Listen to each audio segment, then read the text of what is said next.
Pandian store சீரியல்ல அடுத்த வரை எபிசோடில் நம்ம பாக்கியம் இருந்துட்டு பாண்டியன் காலில் விழுந்து மன்னிப்பு கேட்குறாங்க. நாங்கள் செஞ்சது எல்லாமே தப்பு தான் சம்மந்தி. அதுக்காக நீங்கள் எங்களுக்கு வேணால் என்ன தண்டனை வேணாலையும் கொடுங்க. ஆனால் மயிலை மட்டும் மன்னிச்சு ஏற்றுக்கோங்க. ஏன்னா மயிலுக்கு அடுத்து சுடர் இருக்கா, வாழ்க்கையை நினச்சி தான் நாங்கள் இவ்வளோ நினச்சி நாங்கள் வருத்தப்பட்டுட்ருக்கோம். தயவு செஞ்சு எங்களை மன்னிச்சிடுங்க. உங்களுக்கு உண்மை தெரிஞ்சிருந்தா நீங்கள் எவ்வளோ கஷ்டப்பட்டிருப்பீங்கன்னு எங்களுக்கு நல்லாவே தெரியும். உண்மையே சொன்னால் ஏற்றுப்பீங்களோ ஏற்றுக்க மாட்டீங்களோன்னு ஒரு பயம்தான். இன்னும் வயசு பொண்ணு, நாங்களும் எத்தனை வருஷத்துக்கு கூடயே வச்சு பார்த்துக்க முடியும். அவளை ஒருத்தங்க கையில் பிடிச்சி கொடுத்தா தானே நாங்களும் எங்களுக்கு ஏதாவது ஒன்று ஆனால் கூட கவலைப்படாமல் நிம்மதியாக போவோம். அதனால தான் சம்மந்தி இப்படியெல்லாம் பண்ணிட்டோம். தயவு செஞ்சு எங்களை மன்னிச்சிடுங்க. மயிலையும் நீங்கள் தான் ஏற்றுக்கணும் அப்படின்ற மாதிரி சொல்லிடுறாங்க.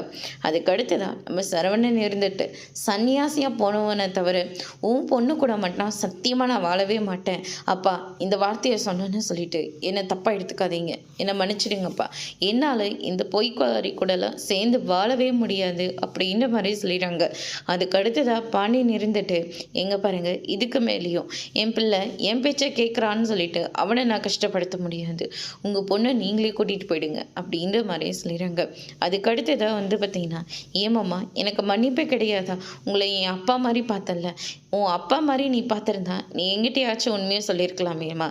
ஆனால் நீ உண்மையை சொல்லவே இல்லையே, உன்னை இப்படி நான் என் பொண்ணு மாதிரின்னு பார்க்க முடியும் அப்படின்னு சொல்லிட்டு பாண்டியன் சொல்லிடுறாங்க.